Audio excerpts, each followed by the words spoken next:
Bible Story Time for little ones in Christ.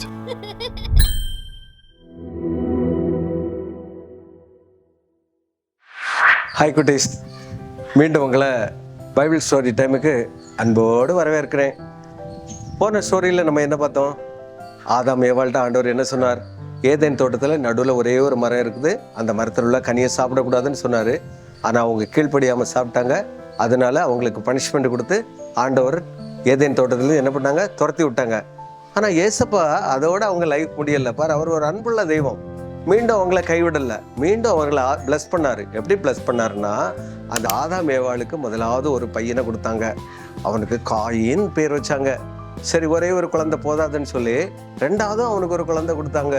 அவனுக்கு ஆபேல் அப்படின்னு பேர் வச்சாங்க. இப்போ காயின் அண்ணன், ஆபேல் தம்பி, ரெண்டு பேரும் அப்படியே ஒற்றுமையாக வீட்டில் வளர்ந்துட்டே வந்தாங்க. இந்த காயினுக்கு என்ன வேலைன்னா, தோட்ட வேலை. ரொம்ப அழகான காய்கறி செடியெல்லாம் போடுவான். கத்தரிக்காய், வெண்டைக்காய், முருங்கைக்காய், பீன்ஸு, கேரட்டு, இந்த மாதிரி தோட்ட வேலை, காய்கறியில் அவனுக்கு ரொம்ப இன்ட்ரெஸ்ட். அதனால அந்த வேலை செய்து வச்சான். ஆபேலுக்கு என்ன வேலைன்னா, ஆடு மேய்க்கிறது. அப்படியே ஆடெல்லாம் மேய்ச்சி அவனுக்கு நிறைய ஆடு வச்சுருந்தான். இப்படி ரெண்டு பேரும் சந்தோஷமாக வாழும்போது என்ன நினச்சாங்கன்னா, நம்ம ஏசப்பாவுக்கு கண்டிப்பாக காணிக்க கொடுக்கணும். ஏசப்பா எவ்வளோ பிளஸ் பண்ணியிருக்காங்க. காயின்னு சொன்னால் எனக்கு நிறைய காய்கறி இருக்குது, ஆபேல் சொன்னால் எனக்கு நிறைய ஆடு இருக்குது. அதனால ரெண்டு பேரும் ஏசப்பாவுக்கு காணிக்க கொடுக்கணும்னு பிளான் பண்ணி காயின் நிறைய காய்கறி எல்லாம் ஒரு தட்டில் அழகான காய்கறி எல்லாம் எடுத்தான். ஆபேல் என்ன பண்ணான்னா, ஆட்டு மந்தையில் போய் ஒரு பெஸ்ட் ஆடை பிடிச்சிட்டு வந்தான். ரெண்டு பேரும் காணிக்க கொண்டு ஆலயத்துக்கு போகிறாங்க. ரெண்டு பேரும் ஒரே டைமில் தான் காணிக்க வைக்கிறாங்க. ஆனால் ஏசப்பா பாருங்க, ஆபேலுடைய காணிக்கையை ஏற்றுக்கொண்டார், காயினுடைய காணிக்கையை ஆண்டவர் என்ன ஏற்றுக்கொள்ளலை. இந்த வார்த்தை காயினு கேட்டோன்னே அவனுக்கு அப்படியே முகம் அப்படியே ஒரு முகநாடியே வேறுபட்டுச்சு. ஏன் காணிக்க மாட்டான்? ஏசப்பா ஏற்றுக்கொள்ளலை, ஆபேலுடைய காணிக்கையை ஏற்றுக்கொண்டார்னு சொல்லி அவன் உள்ளத்தில் அவனுக்கு ஒரு வைராக்கியம் வந்துச்சு. சரி, உன்னை நான் கவனிக்க வேண்டிய நேரத்தில் கவனிச்சுக்கிறேன் அப்படின்னு சொல்லி ரெண்டு பேரும் வந்தாங்க. வந்து மறுபடியும் அவங்க வேலையை செஞ்சுட்டே இருந்தாங்க. காயின் தோட்ட வேலைக்கு போவான், ஆபேல் ஆடு மேய்க்க போவான். ஒரு நாள் ஆபேல் ஆடு மேய்ச்சிட்டு இருக்கும்போது அந்த வயல்வெளியில் காயின் போனான். பத்தியா உன் காணிக்கை தானே ஆண்டவர் ஏற்றுக்கொண்டாரு, உன்னை என்ன பண்ணுறான் அப்படின்னு சொல்லி அப்படியே அவனை என்ன பண்ணிட்டான்? கொலை பண்ணும்போது அந்த ரத்தம் அப்படியே பூமிக்குள்ளே போகுது.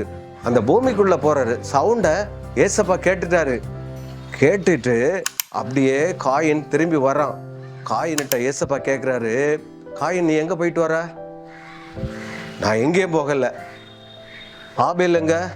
நான் காவலாளியோ.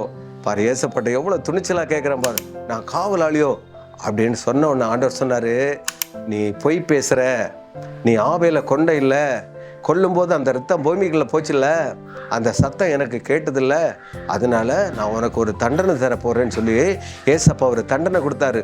என்ன தண்டனை கொடுத்தாங்க தெரியுமா? இனி நீ தோட்டத்தில் என்ன விதை போட்டாலும் சரி, கத்திரிக்காய் போட்டேன்னா கத்திரிக்காய் அப்படியே நிற்குமே தவிர காய் வரவே வராது. வெண்டைக்காய் போட்டேன்னா செடி மட்டும் அப்படியே நிற்கும், வெண்டைக்காய் வரவே வராது. எந்த செடிகள் நட்டாலும் அதில் ஒரு பலனும் கிடைக்காது அப்படின்னு சொன்னோன்னே அந்த காயின் அப்படியே அழுது ஆண்டவர்கிட்ட கேட்குறான், ஏசப்பா, நீங்கள் கொடுத்த தண்டனை என்னால் ஏற்றுக்கொள்ள முடியாது ஏசப்பா, என்னை மன்னிச்சிருங்க ஏசப்பா, நான் தப்பு செஞ்சிட்டேன் அப்படின்னு சொன்னோன்னே சரி உன்னை மன்னிக்கிறேன்னு சொன்னார். ஆனால் திருப்பியும் காயின் ஒரு வார்த்தை ஆண்டவர்கிட்ட, ஆண்டவரே, நான் வெளியே போகும்போது என்னை யாரெல்லாரும் கொலை பண்ணிடுவாங்களே, நீ என்னை கொலைகாரன்னு சொல்லுவாங்களே அப்படின்னு சொன்னோன்னே உனக்கு பழிய யார் மேலேயும் நான் கேட்க மாட்டேன் அப்படின்னு சொல்லி அவன் கையில் ஒரு அடையாளத்தை கட்டி விட்டதுனால அவனை யாரும் என்ன பண்ணலை? துன்புறுத்தலை. தம்பி, தங்கச்சி, இந்த கதையிலேருந்து நமக்கு என்ன தெரியுது? ஆண்டவருக்கு நம்ம சின்ன காணிக்கை கொடுத்தாலும் அதை அன்பாக கொடுக்கும்போது அதை ஏற்றுக்கொள்வார். பைபிளில் கூட ஒரு நம்ம தெரியும்ல, 2 காசு வெள்ளி காசு போட்ட அந்த விதவையின் காணிக்க ஏசப்பா ஏற்றுக்கொண்டாரு. காயின்னு ஒரு பெருமையோடு போனோம், நான் தான் பெரிய பெஸ்ட்டு காணிக்க கொடுக்க போகிறேன், என் காணிக்கை தான் ஏற்றுக்கொள்வார். ஆனால் ஆபேல் பெஸ்ட்டாக கொண்டு போனான், மனசில் அவனுக்கு அந்த ஒரு எண்ணம் இல்லை, அதனால் ஏற்றுக்கொண்டார். ஆகவே நம்ம ஆண்டவருக்கு காணிக்க கொடுக்கறது ரொம்ப அவசியம். அதை அன்பாக தாழ்மையாக ஒரு மனதிற்கத்தோடு கொடுக்கும்போது அந்த காணிக்கையை நிச்சயமாக ஏற்றுக்கொள்வார். இன்றைக்கு ஒரு வசனத்தை நம்ம படிப்போமா? பலியை பார்க்கிலும் கீழ்ப்படிதலே உத்தமம்.